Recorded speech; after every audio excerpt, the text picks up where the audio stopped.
Pemirsa, potensi pertumbuhan semen Indonesia masih besar sejalan dengan prospektifnya bisnis infrastruktur dan properti. Kita akan membahas prospek bisnis dan saham PT Semen Indonesia bersama Ketua Umum Asosiasi Analis Efek Indonesia, Edwin Sebayang.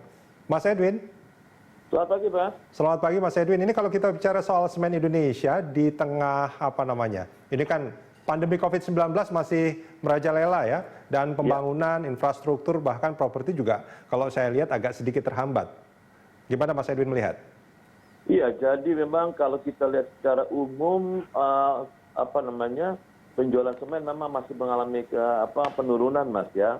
Kalau kita lihat memang bulan Mei kemarin ya, ada terjadi penurunan sebetulnya dari semen Indonesia dan juga mungkin termasuk semen Holcim di sini ya.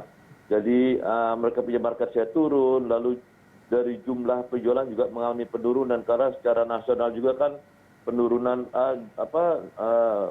jumlah penjualan semen sekitar 3,2 juta ton itu turun hampir 38,2%, Mas ya, dibanding year on year tahun lalu ya.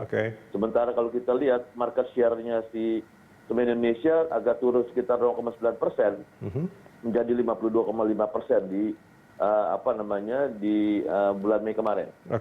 Ini penurunan ini karena memang pandemi COVID-19 atau karena memang kompetisi di industri ini sekarang juga sudah mulai ketat ya? Kan banyak sekali pemain-pemain dari luar negeri yang juga masuk.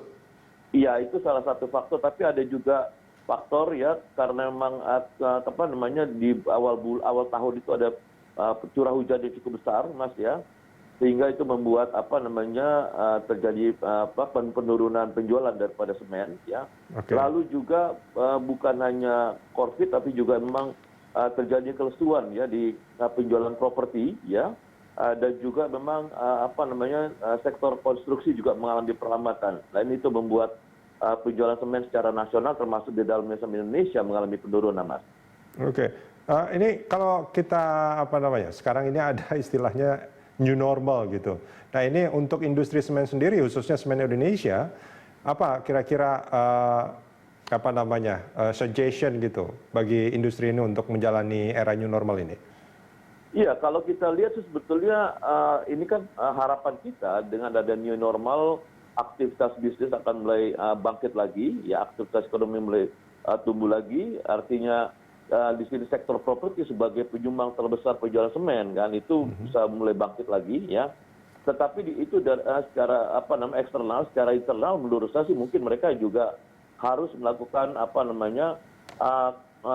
corporate cutting cost ya. Baik termasuk mungkin mereka harus melakukan redesigning distribusi channel mereka dan juga mereka harus memotong kompensasi, mungkin salah satunya adalah gaji pegawai memang berat, cuman itu tadi mungkin setelah normal bisa balik lagi.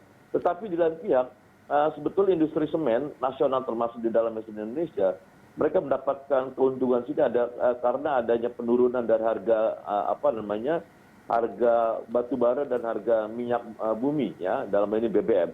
Jadi itu membuat katalis sebetulnya buat sektor semen, Mas. Di samping memang mereka harus lakukan cutting cost dari institusi internalnya, Mas.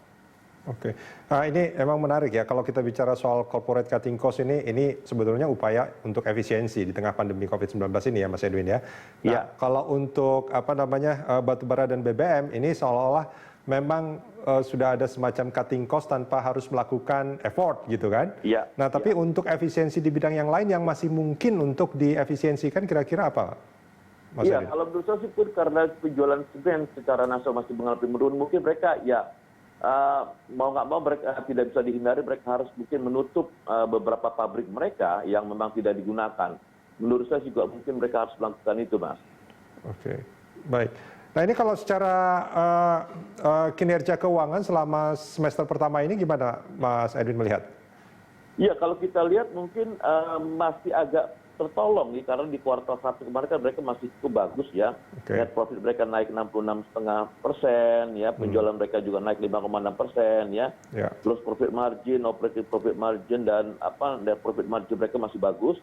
Karena memang masih ketolong 2 bulan Januari, Februari. Tetapi mungkin karena kita lihat di sini kan di bulan Maret sampai mungkin bulan Juni ini kan boleh dikatakan aktivitas mulai berkurang, Mas ya.